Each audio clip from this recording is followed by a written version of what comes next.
দরুদ শরীফ আমল করে মাত্র ৩ সপ্তাহের মধ্যে দোয়া কবুল হয়েছে। আজকের এই দোয়া কবুলের গল্পটি খুবই সুন্দর একটি দোয়া কবুলের গল্প। এই গল্পটা শোনার পরে বুঝতে পারবেন ইস্তেগফার এবং দরুদ শরীফের কত বেশি পাওয়ার। ইস্তেগফার ও দরুদ শরীফ আমলের মাধ্যমে যে কোনো দোয়া কবুল করানো সম্ভব। তো চলুন গল্পটি শুরু করা যাক। আলহামদুলিল্লাহ ওয়াসসালাতু ওয়াসসালামু আলা রাসূলিল্লাহ ওয়া আলিহি ওয়া আসহাবিহি আজমাইন। আম্মা বাদ ফাউযু বিল্লাহি মিনাশ শাইতানির রাজিম। বিসমিল্লাহির রহমানির রহিম। আমরা সত্য ঘটনা অবলম্বনে বাস্তব মানুষের জীবনের দোয়া কবুলের গল্পগুলো আপনাদের সঙ্গে শেয়ার করার চেষ্টা করেন ইনশাআল্লাহ। আপনিও আপনার দোয়া কবুলের গল্পটি আমাদের সঙ্গে শেয়ার করতে পারেন, আমাদের চ্যানেলে প্রচার করা হবে। দোয়া কবুলের গল্প পাঠানোর জন্য আমাদের ইমেল আইডি ব্যবহার করবেন। আমাদের ইমেল আইডি হলো khalidhasan6695@gmail.com। এটা আমরা স্ক্রিনের নিচেও লিখে দিয়েছি। প্রথমে তিনি লিখেছেন দোয়া কবুলের গল্প। তারপরে তিনি লিখছেন, আমার খালাতো বোন, তার বয়স 24।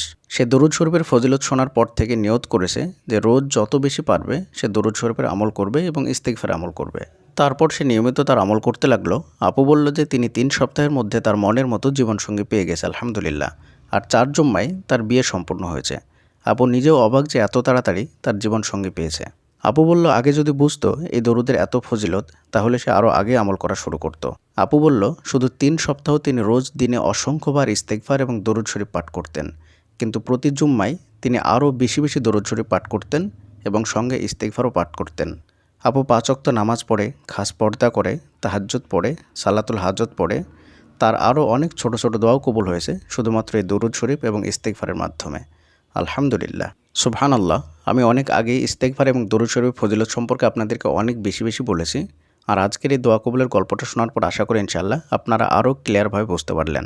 যে কোনো দোয়া কবুলের জন্য দরুদ শরীফ, ইস্তেগফার এবং তাহাজ্জুদ এই 3টে আমলের বিকল্প নেই। এই 3টের চাইতে পাওয়ারফুল আমল আমার আর জানা নেই। অনেকে জিজ্ঞেস করেন যে পাওয়ারফুল আমল বলুন।